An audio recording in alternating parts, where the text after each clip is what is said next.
उड़ीसा के बालासोर में शुक्रवार शाम हुए रेल हादसे में 280 से ज्यादा लोगों की मौत हो चुकी है और 900 से अधिक लोग घायल हुए हैं।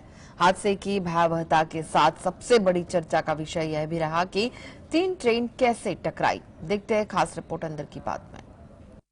ओडिशा के बालासोर में हुआ हादसा, जहां तक एक तरफ दिल दहला रहा है, तो वहीं इस दुर्घटना को लेकर लोगों के मन में सवाल भी कम नहीं है। शुक्रवार शाम जैसे ही यह रेल हादसा सामने आया तो पहले एक मालगाड़ी और एक एक्सप्रेस ट्रेन की टक्कर की खबर सामने आई थी। लेकिन जब सामने आया कि टक्कर 2 नहीं 3 ट्रेनों में हुई है, तो यह लोगों के लिए चौंकाने वाली बात बन गई थी। 3 ट्रेनों में आपस में टक्कर कैसे हो सकती है? मृतकों के बढ़ते आंकड़ों के बीच यह सवाल तैरता रहा है कि आखिर 3 ट्रेन लड़ी तो लड़ी कैसे। आइए हम समझाते हैं कि हादसा कैसे हुआ। सबसे पहले बता दें कि यह हादसा बालासोर स्टेशन के नजदीक बहानगा बाजार स्टेशन के पास हुआ है। हादसे के समय आउटर लाइन पर एक मालगाड़ी खड़ी थी। हावड़ा से आ रही कोरोमंडल एक्सप्रेस 12,841 जो कि चेन्नई जा रही थी, बहानगा बाजार से 300 मीटर पहले डिरेल हुई। हादसा इतना भयानक था कि कोरोमंडल एक्सप्रेस का इंजन मालगाड़ी पर चढ़ गया। इसके साथ ही कोरोमंडल एक्सप्रेस ट्रेन की पीछे वाली बोगियां तीसरे ट्रैक पर जा गिरी। तभी इस ट्रेन पर तेज रफ्तार से आ रही हावड़ा बेंगलुरु एक्सप्रेस 12,864 ट्रैक पर पड़ी कोरोमंडल एक्सप्रेस की बोगियों से बहुत तेजी से टकराई। अभी प्रशासन का जो मेन काम है, प्रायोरिटी है, वो बचाव का काम करना प्रायोरिटी है। तो इसी काम में सब लगे हुए हैं।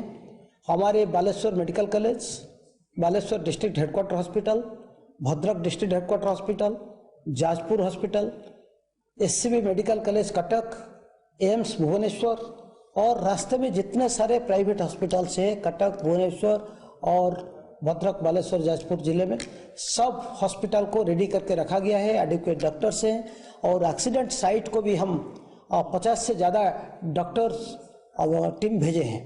कोरोमंडल एक्सप्रेस में मरने वालों की संख्या अधिकतम हो सकती है और ऐसी बोगी में सवार लोगों की जानहानि अधिक होने की आशंका है। Bureau report, GSTV। ओडिशा में हुए रेल हादसे को लेकर रात भर से रेस्क्यू ऑपरेशन किया गया। अब तक 280 से ज्यादा लोगों की मौत की पुष्टि है। शनिवार सुबह सामने आया कि ट्रेन की डिब्बे के मलबे में अभी भी कई शव फंसे हुए हैं। बचाव अभियान में सेना भी शामिल हो गई है। मृतकों की संख्या लगातार बढ़ती जा रही है। मुख्यमंत्री नवीन पटनायक ने क्या की घोषणा, देखते हैं रिपोर्ट में। ओडिशा के बालासोर में बहनगा बाजार स्टेशन के पास हुआ हादसा दिल दहलाने वाला था। पहले कोरोमंडल एक्सप्रेस और मालगाड़ी की टक्कर की खबर थी। हादसे की जो तस्वीरें सामने आई है वह भयावह है। मौत की संख्या आधी रात को 120 में बदली और देखते देखते 207 से 280 तक पहुंच गई। अभी तक के सामने आए आंकड़े के अनुसार 900 से ज्यादा लोग घायल हुए हैं। ओडिशा के मुख्यमंत्री नवीन पटनायक ने घटनास्थल का दौरा किया था। शुक्रवार को हुए रेल हादसे को लेकर सीएम नवीन पटनायक ने बड़ा ऐलान किया है। घोषणा के मुताबिक 3 जून को राज्य में एक दिन का राजकीय शोक घोषित किया गया है। इसलिए पूरे राज्य में 3 जून का कोई उत्सव नहीं मनाया जाएगा। ओडिशा के सूचना और जनसंपर्क विभाग ने इसकी जानकारी दी है। पश्चिम बंगाल में सत्तारूढ़ तृणमूल कांग्रेस ने शुक्रवार को पड़ोसी राज्य ओडिशा में हुए भीषण तिहरे रेल हादसे को लेकर रेल मंत्री अश्विनी वैष्णव के इस्तीफे की मांग की है। उधर सीपीआई सांसद ने सरकार पर सिर्फ लग्जरी ट्रेनों पर ध्यान देने का आरोप लगाया है। सांसद बिनोय विश्वम ने कहा कि आम लोगों को रेलगाड़ियां और पटरियों की उपेक्षा की जाती है। ओडिशा में मौत उसी का परिणाम है। उन्होंने कहा कि रेल मंत्री को इस्तीफा दे देना चाहिए। Bureau report, GSTV। ओडिशा के बालासोर में हुए ट्रेन हादसे के बाद रेल मंत्री अश्विनी वैष्णव घटनास्थल पर पहुंचे और जायजा लिया। विपक्ष आपका इस्तीफा मांग रहा है। सवाल पर रेल मंत्री अश्विनी वैष्णव ने क्या कही बात, देखते रिपोर्ट अंदर की बात में। ओडिशा के बालासोर में हुए ट्रेन हादसे के बाद रेल मंत्री अश्विनी वैष्णव घटनास्थल पर पहुंचे और जायजा लिया। इस दौरान उन्होंने कहा कि अभी हमारा पूरा फोकस रेस्क्यू ऑपरेशन पर है। यह बहुत बड़ी घटना है। पूछे जाने पर कि क्या हादसे के पीछे कोई साजिश हो सकती है, इसके जवाब में उन्होंने कहा कि पूरे मामले की जांच के बाद ही इस पर कुछ कहा जा सकता है।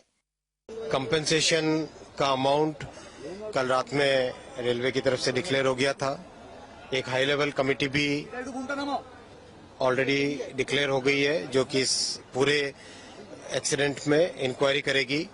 कमिश्नर रेल सेफ्टी को भी बुलाया गया है, वो भी इंक्वायरी करेंगे और इस प्रॉब्लम के, इस एक्सीडेंट के रूट कॉज में जाएंगे। बालासोर में हुए भीषण ट्रेन हादसे में अब तक 280 लोगों की मौत हो चुकी है। मौके पर राहत कार्य अभी भी जारी है। रेल मंत्री अश्विनी वैष्णव भी मौके पर पहुंचे और तमाम अधिकारियों से हादसे का अपडेट लिया। ये पूछने पर कि विपक्ष आपका इस्तीफा मांग रहा है। इस सवाल के जवाब में रेल मंत्री अश्विनी वैष्णव ने कहा कि ये जिस तरह की घटना है उसमें मानवीय संवेदना बेहद अहम है। मैं यही कहूंगा कि सबसे पहला फोकस रेस्क्यू और रिलीफ पर है। अभी सारा का सारा फोकस रेस्क्यू पे है और कंप्लीट फोकस है जिस तरह से जिनके भी गहरी चोटें आई हैं उनको ठीक जगह पे पहुंचा के उनका इलाज कराया जाए और परिजनों के पास ठीक खबर पहुंचे। सारा फोकस उस चीज पे।